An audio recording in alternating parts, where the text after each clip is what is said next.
এসো আমরা কিছু নতুন শিখি। দেখো এসএসসি জিডির তরফ থেকে একটা হবে বা দুটো ছেলে হবে এরকম কি এখন পর্যন্ত রিজেকশন লেটার পেয়েছে। এসএসসি জিডি 2024-এর কথা কিন্তু বলছি আমি, ঠিক? তো পুরো বিষয়টা বুঝে নাও, ওই কাদের রিজেকশন লেটার দেওয়া হয়, কতটা পথ অতিক্রম করলে এই রিজেকশন লেটার আসতে পারে। তো পুরো বিষয়টা বুঝে নাও 100%। এই ভিডিওটা দেখার পর তোমাদের যে ভয়ের কন্ডিশন সৃষ্টি হয়েছে, অনেকেই কমেন্ট আমি দেখলাম, ভয়ের যে কারণ সৃষ্টি হয়েছে সেটা কিন্তু আর থাকবে না। দেখো মেন বিষয়টা বুঝে নাও, কি কন্ডিশনের জন্য রিজেকশন দেওয়া হয়, আর এই ছেলেকে কি কন্ডিশনের জন্য রিজেকশন দেওয়া হয়েছে প্রথম এটাই বুঝে নাও ভালো করে। দেখো এখানে ক্লিয়ারলি মেনশন করা হয়েছে তাকে ওবিসি সার্টিফিকেট যে ডেটের প্রোভাইড করতে বলা হয়েছিল সেই ডেট তার অতিক্রম করা ছিল। এবার যখন সেই ডেট অতিক্রম করা সার্টিফিকেট প্রোভাইড করে, তার জন্য তাকে এক্সট্রা করে একটা সময় দিয়েছিল, হতে পারে সেখানে, কারণ সময় দেই ওরা। তোমাকে ফোন করে প্রথমেই বলে দিবে কি এই সার্টিফিকেটটা মানে তোমার ডেট পেরিয়ে রয়েছে। তো তোমাকে ফোন করেই বলে দিবে, বা সেখানে যখন ডকুমেন্ট ভেরিফিকেশনে যাবা সেখানে তোমাকে ক্লিয়ারলি মেনশন করে দিবে, তোমার যদি আরো কোনো সার্টিফিকেট থাকে সেটা দিতে পারো। এবার দ্বিতীয় কন্ডিশন, যখন এর ওবিসি সার্টিফিকেট দ্বিতীয় ও প্রোভাইড করতে পারেনি, আর প্রোভাইড করতে পারেনি মানে এই সার্টিফিকেটের ডেট পেরিয়েছিল, যেটা ওবিসি সার্টিফিকেট দেওয়া হয়েছিল এই ছেলেটার দ্বারা, তার কিন্তু ডেট পেরিয়েছিল যে ডেটটার চাওয়া হয়েছিল। ক্লিয়ার? এবার দ্বিতীয়, তাকে ইউআরএ রাখা হলো। দেখো এই মতো তোমাকে বাদ করতে পারবে না, কেউ বাদ করতে পারবে না। ওবিসি সার্টিফিকেট দেয়নি, তাকে বাদ করে না, কিসে রাখলো? ইউআরএ রাখলো। এখানে ক্লিয়ারলি মেনশন রয়েছে ইউআরএ পাঠানো হয় ইউআর ক্যাটাগরিতে। বাট সেখানে ইউআর ক্যাটাগরিতে তাকে দেখলো কি এজ তার পেরিয়ে গেছে। যে এজের ছাড় পায়, সে এজটা কিন্তু একটা লিমিট ছাড় পায়, সেই ছাড় পেয়ে গেছে বয়সটা। যখন বয়স, যে এজ লিমিট, যে মানে ইউআর ক্যাটাগরির একটা লিমিট থাকে এজের, আর ওবিসি যখন সার্টিফিকেট লাগাবা তুমি ছাড় পেয়ে একটা এজের লিমিট পাবা।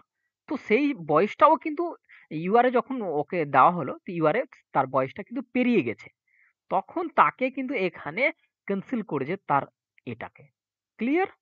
এটা ছিল মেন বিষয় এখানে। এবার যারা ভয় পাচ্ছ কি কন্ডিশনে রিজেকশন দিতে পারে, আমার এটা হয়েছিল, আমার ওটা হয়েছিল, আমি এরকম করেছি ওরকম করেছি, যাদের কমেন্ট আমি দেখলাম তাদেরকে আমি ক্লিয়ারলি মেনশন করি। যখন ডকুমেন্টস ভেরিফিকেশনে যাবা, তোমার যদি দুটো ডকুমেন্টস তিনটা ডকুমেন্টস না থাকে, তোমাকে এক্সট্রা করে 7 দিন, কোথাও কোথাও 10 দিন, 1 মাস সময় দেওয়া হয় ওখান থেকে কি এই ডকুমেন্টসটা প্রোভাইড করো। যদি ডকুমেন্টস প্রোভাইড না করতে পারো, যেরকম ওবিসি, কেউ কারো এসসি থাকবে, কারো এসটি, এসটি, যে ক্যাটাগরিতে যদি যাও আর সেই ক্যাটাগরির তোমার সার্টিফিকেট প্রোভাইড করতে না পারলা, তোমাকে রিজেক্ট করবে না, তোমাকে ইউআরএ ফেলে দেবে।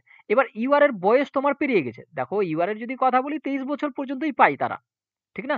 23 বছর পর্যন্ত পায়। আর ইউআর এর মিলিয়ে এসসি এসটির যদি মিলাও 5 বছর করে ছাড় পায়, তো টোটাল 28 বছর হয়ে যায়। এবার যখনই তুমি এসটি সার্টিফিকেট, এসটি এসসির কথা বলি, এসটি সার্টিফিকেট, এসসি সার্টিফিকেট দিতে পারলা না, তখন আবার 28 বছরে পেরিয়ে গেছে, 29 বছরে হয়ে গেছে, তো তোমার ফর্ম রিজেক্ট করা হবে, যেরকম ওবিসিটার করা হয়েছে এখানে।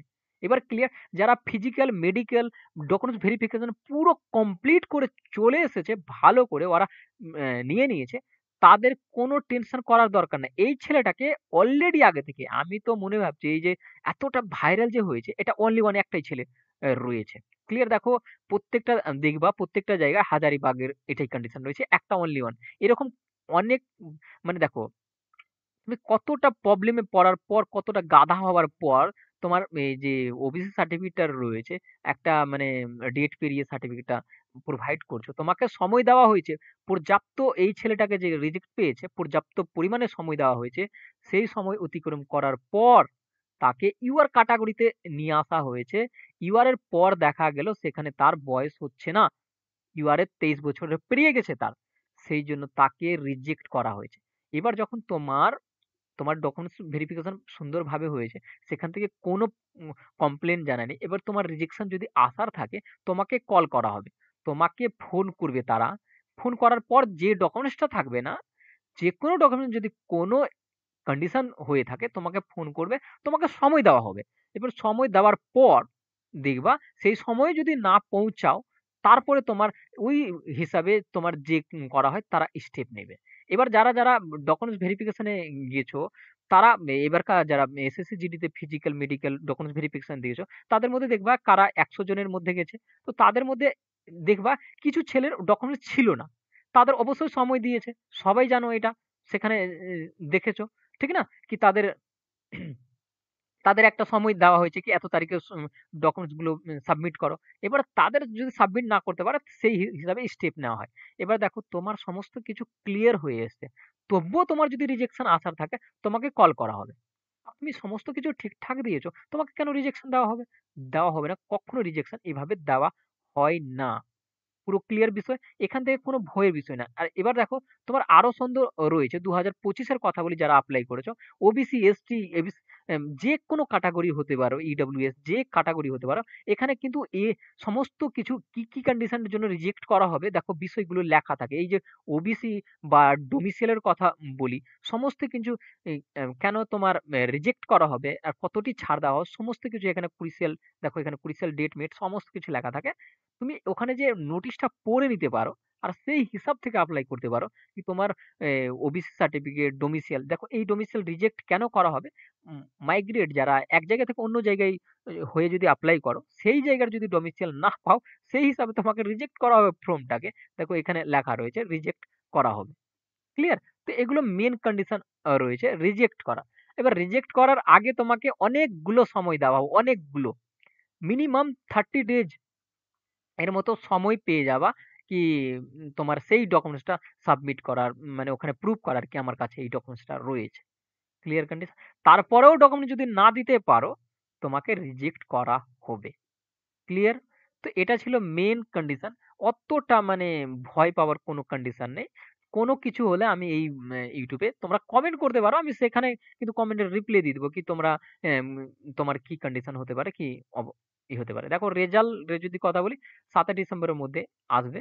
দেখো কালকে পরশু দেখো আসার একটা ভালো চান্স রয়েছে, বাট 7 ডিসেম্বর আগে আগে চলে আসবে। তো আজকের ভিডিও এখানেই থাক। Thank you.